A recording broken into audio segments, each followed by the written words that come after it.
വഞ്ചിയൂരിൽ വനിതാ അഭിഭാഷകയെ മർദ്ദിച്ച സീനിയർ അഭിഭാഷകൻ ബെയിലിൻ ദാസ് പിടിയിലായിരിക്കുകയാണ്. തുമ്പയിൽ നിന്നാണ് ഇയാളെ പിടികൂടിയത്. ആർ അനന്തകൃഷ്ണൻ വിവരങ്ങളുമായി ചേരുകയാണ്. അനന്തൻ, അതിക്രൂരമായിട്ട് ഒരു അഭിഭാഷകയ്ക്ക് നേരെ അക്രമം നടത്തിയിട്ടുള്ള ബെയിലിൻ ദാസ് പിടിയിലായിട്ടില്ല എന്നുള്ള ചോദ്യങ്ങൾ നമ്മൾ കഴിഞ്ഞ മണിക്കൂറുകളിലൊക്കെ ചോദിച്ചുകൊണ്ടിരിക്കുകയാണ്. ഇപ്പോൾ എവിടെ നിന്ന് പിടിയിലാകുന്നു, എങ്ങനെ പിടിയിലാകുന്നു, വിവരങ്ങൾ എന്താണ്? അക്ഷയ, വഞ്ചിയൂർ കോടതിയിലെ യുവ അഭിഭാഷകയെ മർദ്ദിച്ച സീനിയർ അഭിഭാഷകൻ ബെയിലിൻ ദാസിനെയാണ് ഇപ്പോൾ പോലീസ് പിടികൂടിയിരിക്കുന്നത്.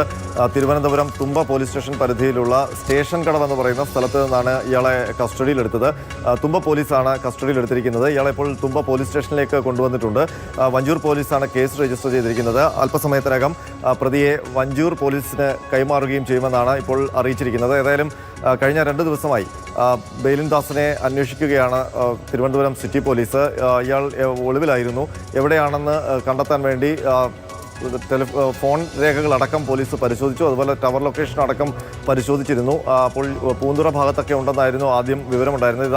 ആ ഒരു മേഖല, തീരദേശ മേഖലയിൽ ഉള്ള മറ്റൊരു സ്ഥലമാണ് ഈ സ്റ്റേഷൻ കടവ് എന്ന് പറയുന്നത്. അപ്പോൾ അവിടെ നിന്നാണ് ഇപ്പോൾ ഈ അല്പസമയം മുമ്പ് തുമ്പ പോലീസ് കസ്റ്റഡിയിലെടുത്തതെന്നാണ് അറിയാൻ കഴിയുന്നത്.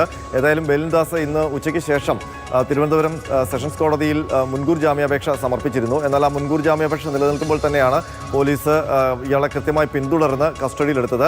ഇയാളെ അറസ്റ്റ് ചെയ്യാൻ വൈകുന്നത് വലിയ വിമർശനത്തിന് ഇടയാക്കിയിരുന്നു. പോലീസ് ഇയാളെ അറസ്റ്റ് ചെയ്യാൻ മടിക്കുന്നു എന്നൊക്കെയുള്ള ആരോപണങ്ങൾ ഉണ്ടായിരുന്നു. പക്ഷേ പോലീസ് പറയുന്നത് രാഷ്ട്രീയ പശ്ചാത്തലം ഉൾപ്പെടെ ആം ആദ്മി പാർട്ടിയിലായിരുന്നു ആദ്യം. പിന്നീട് CPM-ലെ സ്ഥാനാർത്ഥിയായിട്ട് കോർപ്പറേഷൻ തെരഞ്ഞെടുപ്പിൽ അദ്ദേഹം മത്സരിക്കുന്നു. പിന്നീട് കോൺഗ്രസിൽ അദ്ദേഹം പ്രവർത്തകനാണെന്ന് പറയുന്നു. അംഗത്വം നേടിയിട്ടുണ്ടോ ഇല്ലയോ എന്നറിയില്ല. ആ തരത്തിലുള്ള വ്യാഖ്യാനങ്ങളൊക്കെ വന്നിരുന്നു. മാത്രമല്ല, ഈ മുൻകൂർ ജാമ്യാപേക്ഷ സമർപ്പിച്ചതിന് ശേഷമാണ് പിടിയിലാകുന്നത്. ഇയാൾ പിടികൊടുത്തതാണോ അതോ പോലീസ് ഇതിന്റെ ട്രാപ്പിലാവുകയായിരുന്നു? ഇല്ല, ഇയാളെ കൃത്യമായി പോലീസ് അന്വേഷിച്ചുകൊണ്ടിരിക്കുകയായിരുന്നു. മുൻകൂർ ജാമ്യാപേക്ഷ സമർപ്പിച്ചെങ്കിലും അത് ഫയൽ സ്വീകരിക്കുന്നതിന് മുൻപ് തന്നെ ഇയാളെ കസ്റ്റഡിയിൽ എടുക്കണം എന്നുള്ളൊരു നീക്കമാണ് പോലീസ് നടത്തിയത്. അതുകൊണ്ട് തന്നെ ഇയാളെ കൃത്യമായി ട്രാക്ക് ചെയ്ത് അയാൾ ഒളിച്ചിരുന്ന സ്ഥലം, അയാൾ ഒളിവിൽ കഴിഞ്ഞിരുന്ന സ്ഥലം കൃത്യമായി മനസ്സിലാക്കിയാണ് പോലീസ് ഇപ്പോൾ ഇയാളെ കസ്റ്റഡിയിൽ എടുക്കുന്നത്.